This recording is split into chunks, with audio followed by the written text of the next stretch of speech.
ilmu komunikasi. Fotografi itu sebenarnya adalah ilmu komunikasi dan bagaimana kita harus mempelajari manusia, orang lain, sampai benda-benda mati, bagaimana simbol-simbol semua.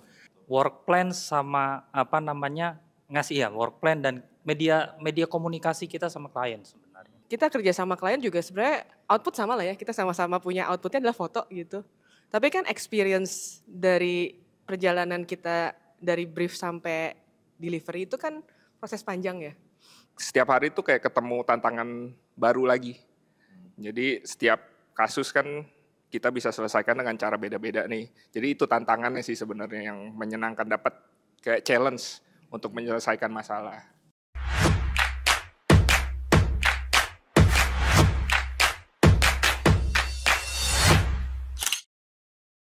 Gue mau nanya ke semuanya boleh nggak? Boleh dong. Kok jadi gue? Enggak. Kok enggak enteng? Enggak. Berubah. Lo masih motret nggak? Lo? Masih. Lo masih motret. Oke. Ini kan banyak teman-teman yang gue mau jadi fotografer, videografer atau apapun. Apa sih hal apa yang membuat kalian sampai sekarang masih menjalankan itu dan masih survive? Dan apa sih yang dibutuhkan untuk bekal teman-teman biar tahu aja? Kalau dari aku sih yang paling penting itu nggak pernah berhenti belajar sih. Terus kenapa masih moto sampai sekarang ya karena setiap hari itu kayak ketemu tantangan baru lagi. Jadi setiap kasus kan kita bisa selesaikan dengan cara beda-beda nih. Jadi itu tantangannya sih sebenarnya yang menyenangkan, dapat kayak challenge untuk menyelesaikan masalah. Itu sih. Maksudnya belajar secara konkretnya belajar satu teknis lagi atau nongkrong gimana atau pengetahuan apa sih? Pertama sih nongkrong karena paling penting networking. Kalau kuliah dari semuanya, belajar dari mentor-mentor yang lain itu paling penting salah satunya networking. Jadi banyak nongkrong dengan orang-orang yang bekerja di industri itu sangat membantu. Karena kan biasa kadang orang attach personal nih, jadi ingat ini fotografer, ingatnya si ini. Jadi kayak gitu. Terus kalau belajarnya tuh ya ikut-ikut workshop, Cimarta, Kodon sering buat workshop kan. Jadi ikutlah yang seperti itu. Jadi kebuka. Jadi ternyata treatmentnya fotografer ini treatmentnya begini. Terus ada update teknologi seperti apa, bisa ngikutin lagi gitu. Jadi terus belajar. Bukan update TikTok aja ya? Iya, bukan update TikTok aja. Kalau lu? Gue apa ya? Pertama fotografi sendiri kan, gue pada dasarnya kan emang dari dulu suka gambar, suka crafting gitu ya. Jadi fotografi buat gue tuh, gue menikmati proses craftingnya. Walaupun kadang-kadang di beberapa hari nggak ngurusin crafting tapi ngurusin budgeting ya. Gitu. Jadi craftingnya itu sebenarnya yang buat gue menarik gitu. Kayak challenging ketika, salah satu alasannya gue masuk ke komersial juga karena pengen ketemu dengan industri yang berbeda-beda, yang punya challenge berbeda-beda. Gue agak bosenan sih, dulu pernah jalanin family and baby kan gitu. Wedding pernah lo? Wedding enggak, tapi family pernah. Family, baby, kids gitu. Tapi di satu titik itu kayak jemu, karena kayak mengulang formulasi yang sama-sama aja, ketemu klien yang berbeda gitu. Di saat itu gue ngerasa secara teknisnya kayak ya udah di situ aja, tapi gue mengurang formulasi yang sama gitu. Nah ketika masuk ke komersial, formulasi teknisnya itu berbeda-beda gitu. Jadi ketemu yang ini agak berubah-berubah segala macam. Nah terus kemudian juga si klien juga, ya klien kan plus minus ya. Kadang-kadang yang requestnya banyak itu menyenangkan, ada juga yang requestnya banyak nggak menyenangkan, ya itu normal lah. Tapi itu yang menurut gue jadi akhirnya jadi satu tantangan kayak bukan cuma kliennya aja beragam, tapi technicalsnya juga gue di challenge terus gitu. Itu yang bikin gue kayak penasaran nih gitu. Sama balik lagi teknologi walaupun capek ya bisa dibilang, kayak industri kreatif itu kan berkembang terus, kayak maksud teknologinya kalau kita nggak ngikutin nggak bisa masuk juga gitu, kayak ketinggalan. Kayak istilahnya kayak orang zaman analog, mereka komplain soal editing pakai Photoshop, kan sebenarnya yang salah bukan Photoshop, yang salah kenapa lo nggak ngikutin trennya gitu. The same thing yang terjadi sekarang di AI gitu. Jangan komplain AI-nya, lu ikutin aja trennya, karena industri kreatif menurutku memang ya harus seiring dengan perkembangan teknologi itu gitu. Jadi itu yang menarik karena kita kayak di challenge buat terus growing gitu. Mungkin outputnya sama foto tapi placement mungkin berbeda, jumlahnya berbeda, treatmentnya berbeda. Nah itu sih yang bikin menantang. Oke, kita akan tahu. Jadi teman-teman yang tidak setuju dengan AI, unsubscribe, kita bisa tahu berapa banyak orang yang situ nanti ya. Tapi benar sih setuju ya. Kalau kita nggak ngikutin zaman gimana ya? At least tahu lah, suka nggak suka, terus tapi paling nggak kita mengerti apa yang terjadi gitu. Oke. Nice. Kalau nggak sama kayak Photoshopper, fotografer itu kan bukan sesuatu yang perlu diperdebatkan menurut. Ya dulu kan diperdebatkan, tapi kayak itu cuma karena lu nggak bisa ngedit aja. Kalau yang bisa ngedit kan nggak akan komplain tentang itu. Iya. Ya nggak sih? Tua lu, Udah tua. gitu kan. Kodon. Kodon. Oke ya, sebenarnya kalau mau dibilang ya oke lah, namanya karir itu setiap hari pasti punya tantangan. Cuma yang bisa bikin survive di fotografi itu karena perspektif saya tentang fotografi itu agak sedikit shifting sebenarnya sekarang, karena fotografi itu bukan jadinya bukan passion awal, bukan passion yang kejaga, tapi sebenarnya fotografi ini sarana untuk menyalurkan hobi yang lain. Saya dari dulu suka teknis, hal-hal yang teknis. Di fotografi bisa keluar ya, maksudnya teknis foto ya itu ya teknis, technical. Saya suka teknologi ya. Akhirnya karir saya dimulai dengan jadi reviewer hardware di majalah komputer. Ya, akhirnya jadi fotografer, tapi akhirnya ujung-ujungnya tetap aja nge-review kamera baru, lampu baru, maksudnya review untuk sendiri ya. Jadi itu kayak fotografi ini jadi kayak channeling sebenarnya hobi-hobi yang lain. Terus fotografi ada tantangannya. Misalnya butuh high speed trigger, ya udah bikin gitu kan. Saya suka coding. Akhirnya saya coding buat foto gitu kan. Lu suka beli rakitan dia. Gitu. Terus habis itu kayak kalian bisa beli di sini ya. Jangan lupa. Jangan lupa. Lo pernah jadi Donovan siapa? Lau Instagramnya nih. Nah, lo bisa beli tuh. Gitu. Jadi di Shopee. ya jadinya jadi yang bikin kita jadinya gini, passion kita bisa shifting tapi medianya tetap sama, foto gitu kan. Nah terus sekarang ada AI lagi, ya saya suka jadinya, saya senang aja ngulik-ngulik AI gitu kan. Subscribe ya? Iya. Langsung kita bisa nge-generate apa yang kita suka gitu, tapi ujung-ujungnya kita balikin lagi ke dalam foto, ke dalam industri, ternyata applicable dalam industri. Jadinya akhirnya ya tiap hari ada tantangan baru, objeknya tetap sama, foto, saluran foto itu cuma sebagai tempat penyaluran, tapi ya kita bisa channeling hal-hal yang kita suka ke dalam satu kanal fotografi. Setuju. Gitu. Anehnya adalah nih ya, Donovan di antara kita semua yang dia itu adalah paling spesialisasi di produk. Banyak pertanyaan anak-anak, Pak E, lebih baik spesialisasi atau generalisasi kayak gitu. Kok dari lu cerita sedikit bisa nggak? Nah, kalau mau dibilang spesialisasi sebenarnya dulu ambil semua ya, saya dari awal karir dari wartawan loh ya, wartawan majalah. Terus jadi dari wartawan majalah teknologi jadi wartawan majalah wisata, Tamasya, makanya bareng Klik dulu. Oh, Klik, oke. Nah dari majalah itu akhirnya mulai foto set job udah kebanyakan keluar, terus ya udah bareng sama teman-teman ngerjain dokumentasi, ngerjain wedding juga. Tapi dari wedding ya karena background majalah wisata akhirnya banyak klien ada hotel-hotel, jadinya interior. Dari interior lama-lama ketemu sama Pak Iswanto sebagai mentor kan. Ketemu Pak Is diajarin still life. Still life Pak Is bilang udah majalah lifestyle kamu coba kerjain. Dikerjain ternyata nyantol, brand-brand lokal masuk, lama-lama ya akhirnya yang datang produk. Jadi kadang-kadang jalan itu bukan kita yang pilih tapi kita dipilihin jalannya. Jadinya jalan di situ terus akhirnya produk. Jadinya ya sekarang boleh dibilang spesialisasi. Nah, kemarin sempat ngobrol sama teman-teman teman-teman praktisi AI, mereka bilang AI itu Anton Ismail. Iya. Makanya langsung koreksi. Nah, jadinya yang orang-orang yang takut sama AI itu biasanya karena mereka yang tahu little bit of everything sesuai dengan karakternya AI. Dia tahu sedikit-sedikit tapi dari data yang luar biasa banyak. kalau kita tidak mau digerus sama AI, ya akhirnya kita mesti bisa jadi spesialis karena kita sudah one step ahead dari AI. AI hanya memakai data-data yang sifatnya general, gitu. Ya bisa sih AI bikin deep learning, tapi nggak akan se-deep learning yang bisa dilakukan oleh komponen biologis. Jadi kita sebagai orang gitu.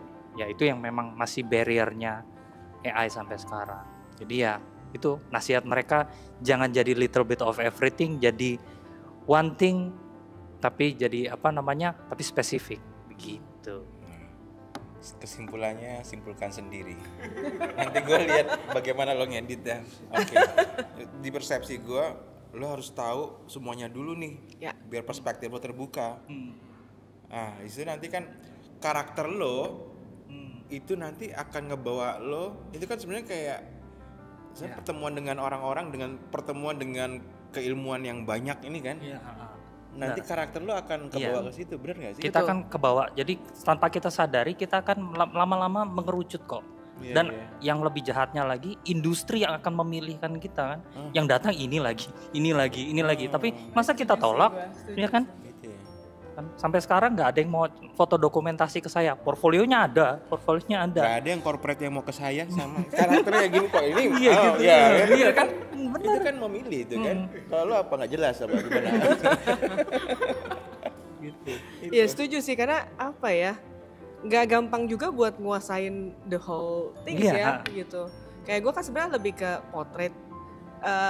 Ada beberapa yang gue sempat cerita ke Kodon, kayak Kodon ini ada produknya, masuk nggak nih budgetnya? Kalau nggak masuk ya gue kepaksa ngerjain, tapi ya dengan brief yang mungkin sederhana ya, nggak sekompleks yang Kodonoman punya gitu. Jadi kadang-kadang kalau udah kompleks ya Kodon kita tandeman aja deh yuk berdua gitu. Jadi itu juga perlu juga, kayak kita sesama fotografer ya punya skill yang berbeda, and then ya just lo mau tandeman apa curi ilmu dari Kodon? Kenapa? Lo tandeman apa mau curi ilmu dari dia? Kayaknya nggak sanggup gue kalau suruh ngerakit. Nggak mampu gue suruh ke sana. Kolaborasi juga penting. Iya betul. Karena itu nggak apa-apa ya, maksudnya kayak tidak ngerasa fotografer gimana sih, kayak kalau di bawah itu kan ada teman-teman yang ini tekniknya di keep kayak gitu. Maksudnya kalian sendiri gimana kolaborasi itu? Kalau pitch ya kemarin sih beberapa kali ada sempat tanya ke Kodon juga kan. Kodon nih ada skincare, ada produknya. Terus aku nanya, ya klien kan budget, balik lagi ya ujung-ujungnya budget. Kalau budgetnya terlalu kecil kan kadang-kadang aku mau bagi apa sama Kodon, kadang bingung juga gitu karena udah terlalu kecil. Tapi kalau misalkan let's say dari klien juga besar dan aku bilang oh ini kayaknya gue nggak mungkin sih, udah terlalu detail banget speknya spek Kodon punya gitu. Mendingan ya udah yang produk Kodon yang kerjain, yang potretnya aku yang kerjain gitu. Itu akan lebih, kita juga lebih confident gitu datang ke sana. Kecuali kalau kliennya memang ya foto produknya yang biasa aja lah, continuous slide aja, nggak perlu sampai gimana-gimana, nggak perlu splash, nggak perlu apa, ya udah gitu. Aku masih possible to do. Ya udah aku bilang selama lu segitu aja ya udah aku kerjain segitu aja. Jadi kalau aku sebenarnya kadang-kadang terpaksa jadi fotografer produk karena request aja gitu, karena di bundle gitu. Tapi kalau memang secara budget make sense, ya kenapa enggak sharing bersama teman-teman yang punya skill berbeda dan saling ngisi sih. Kalau buat aku gitu sih. Berbagi, ya kan? Iya. Tahu kemampuannya. Betul, sadar diri lah ya. Sadar diri, ya kan, biar memberikan maksimal ke klien kita. Terus tadi pakai lagi. Betul. Gitu. Jadi jangan diambil semuanya, tapi nanti malah resikonya membahayakan kita juga sih. Kayak gitu. Kalau Pak E gimana? Ini channel saya Pak. Nah, nggak apa-apa. Silakan jawab kalau Pak E gimana? Tentang apa nih? Tentang apa? Tadi spesialisasi, generalisasi. Spesialisasi. Iya benar, gue setuju. Gue tuh ngerjain semuanya awalnya, tapi ya itu ya tadi ya si Kodon bilang itu ya akhirnya industri memilih saya berdasarkan karakter si fotografernya. Yang kalau misalkan saya itu kan orangnya ya mungkin lo udah bisa membayangkan kalau perawakan gue seperti ini, skincare lah ya. Skincare. Gue butuh skincare maksudnya.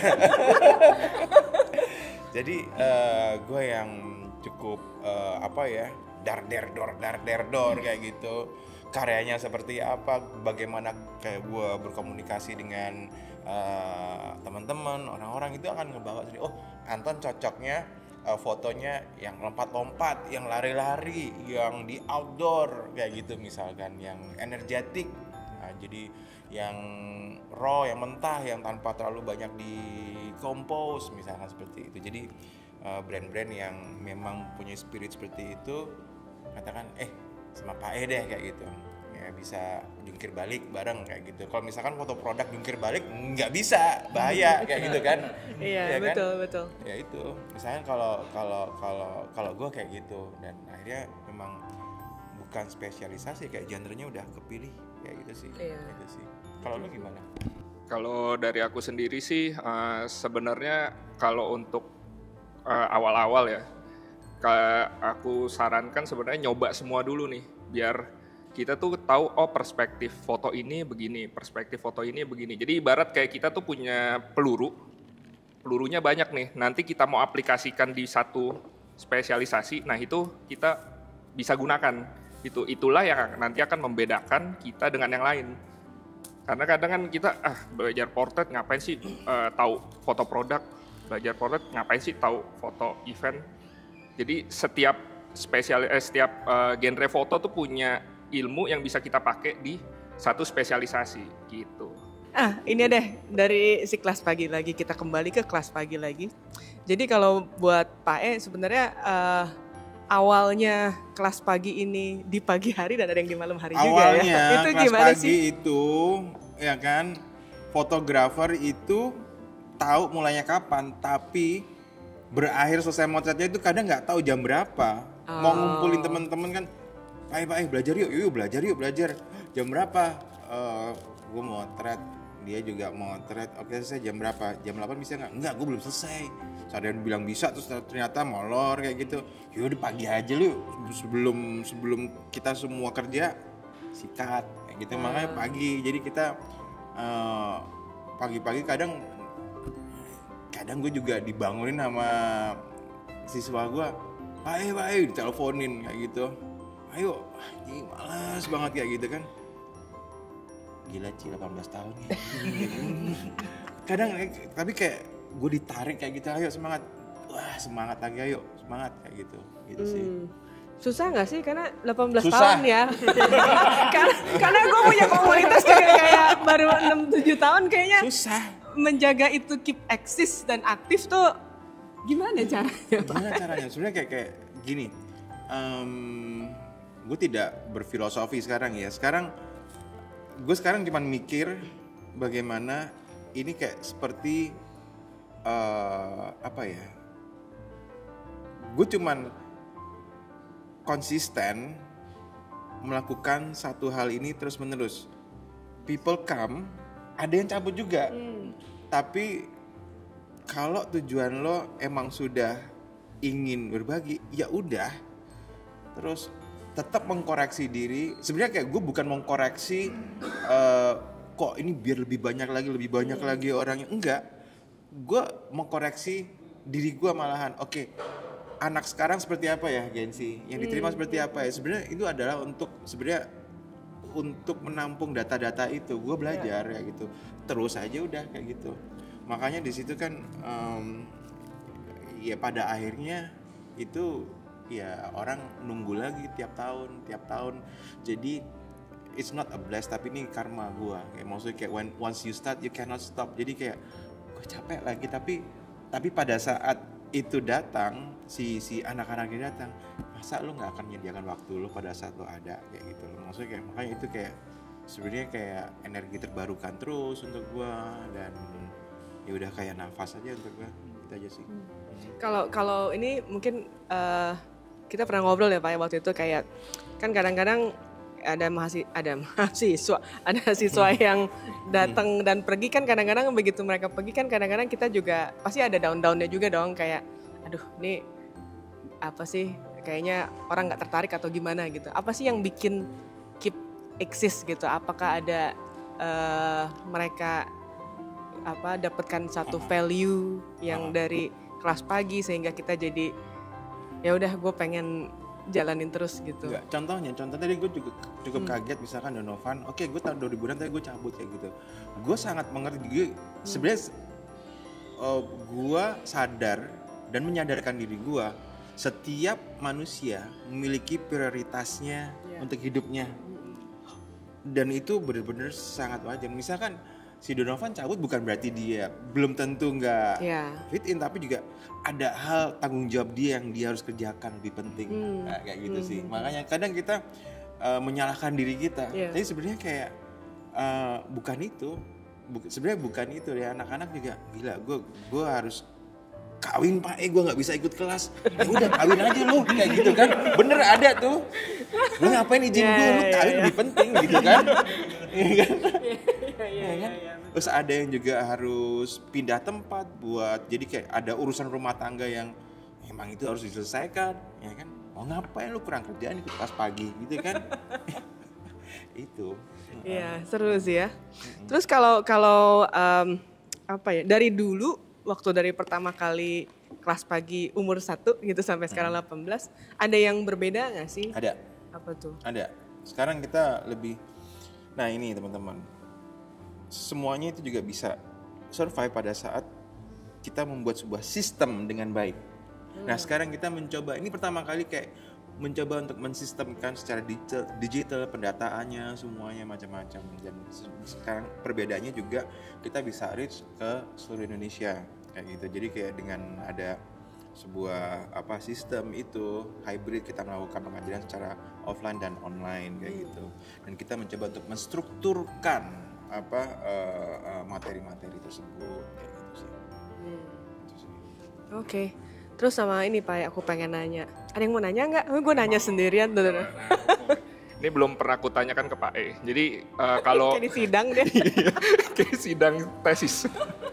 Jadi kalau aku lihat kelas pagi tahun ini tuh kalau dilihat di kampus ya, ini kayak kurikulum merdeka. Jadi yang membebaskan siswanya itu untuk memilih apa yang mereka suka. Nah, pola pikir itu dapat dari mana Pak E? Iya, kita melakukan itu kenapa? Karena balik lagi Allah semua akan balik ke dalam kehidupan kenyataan mereka lagi. Makanya kan mereka harus, maka satu hal yang gua selalu tanya itu adalah purpose lu tuh apa, tujuan lu tuh apa. Kalau lu udah punya tujuan, fucking get it bro, itu kan. Tapi make sure apa yang lo lakukan itu make an impact. Makanya kayak setiap orang kan pasti priority hidupnya beda-beda gitu loh. Makanya kayak kelas pagi itu bukan mengarahkan tapi memberikan pilihan. Jadi yang hopefully itu bisa dipakai ke mereka untuk ya udah apa yang terbaik untuk lo yang tahu, lo yang harus tahu maksudnya, bukan kita. Itu aja sih sebenarnya. Jadi makanya kayak bokap gue selalu bilang pas itu gue pengen masuk kuliah belajar arsitek kayak gitu, gue dideketin muka gue gini, lo nggak bakal keterima digituin. Maksudnya dia bilang kayak gini ke gue, lo kan sukanya gambar-gambar. Gue langsung ketampar kayak gitu. Dia cuma bilang kalau lo gue nggak perlu lo jadi tukang sampah, tapi jadilah yang terbaik. Udah, kalau lo mau jadi apapun jadilah yang terbaik, tapi itu lo fokus ke situ, lo bertanggung jawab dengan pilihan lo. Kayak gitu sih. Makanya kan setiap orang beda-beda. Itu bro. Oke, terjawab. Kadang coba mau bertanya apa Pak? Langsung dipalak gitu.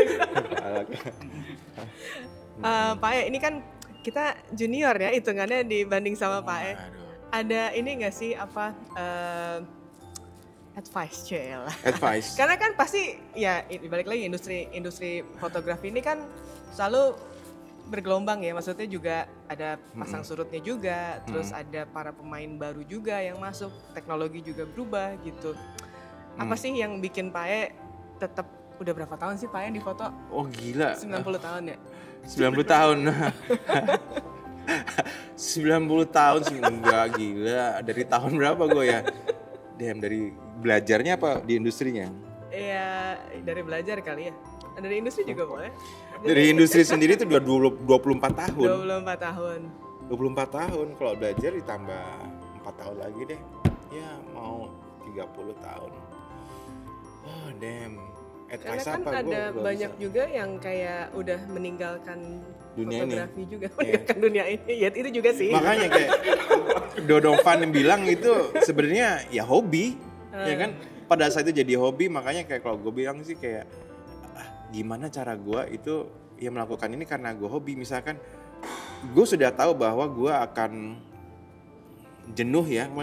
Bagaimana Pak E untuk menghadapi kejenuhan? Itu sering banget tuh, ntar gue tanyain satu-satu. Tai banget itu anjing, maksudnya kayak gitu kan. Ya pastilah jenuh, tapi sekarang itu gak usah diedit ya tolong. Enggak, karena semua orang mau profesi apapun lah. Tapi sebenarnya bagaimana kita bisa karena lu melihat ini kayak jangan terlalu sepaneng. Ini hanya sebuah medium yang sebenarnya lu bisa berkarya di dalam medium-medium yang lainnya.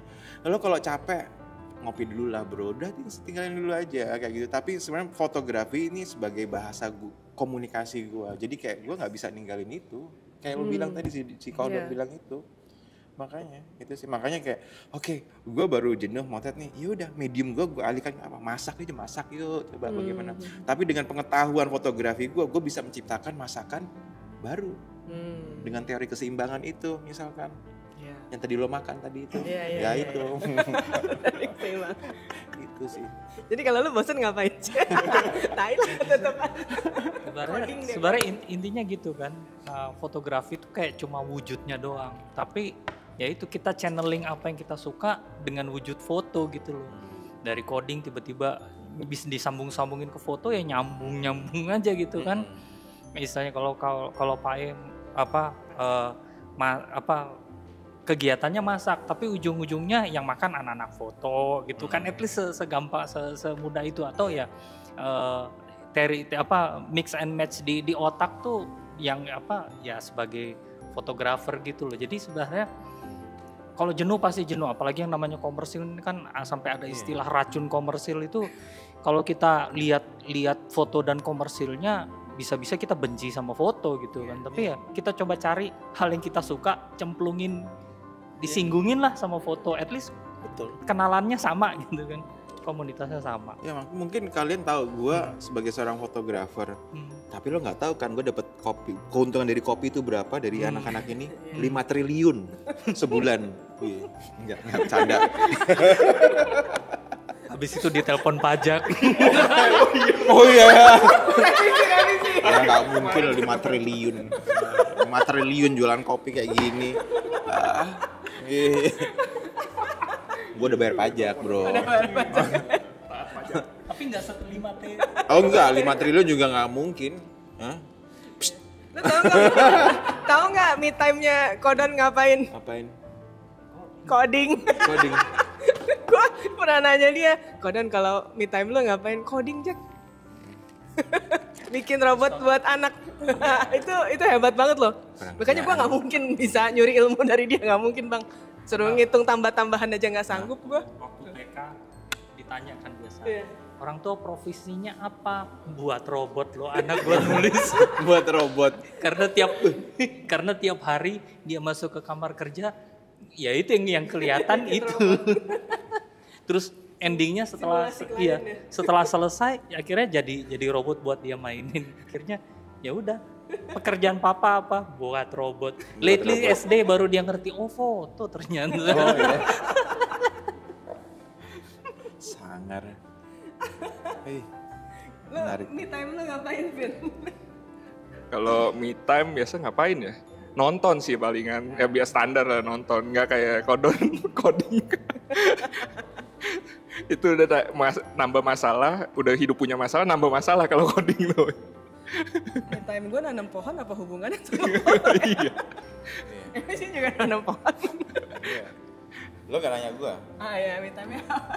Me time gue itu adalah gue masuk kamar gue, nggak ada siapa-siapa, jam 12 ya, buka YouTube, ngelihat apa, tau nggak channel apa yang mencet-mencetin komedo sama jerawat.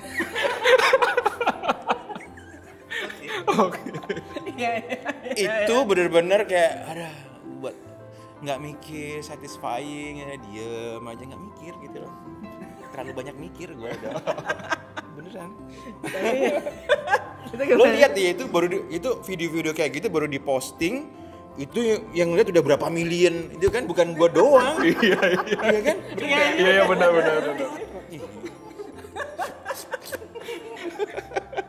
Fun fact ya betul. Jadi me time lu pada ngapain? Coba tulisin di bawah. Ya, intinya itu kesimpulannya, me time kalian itu menentukan keberhasilan kalian. Iya.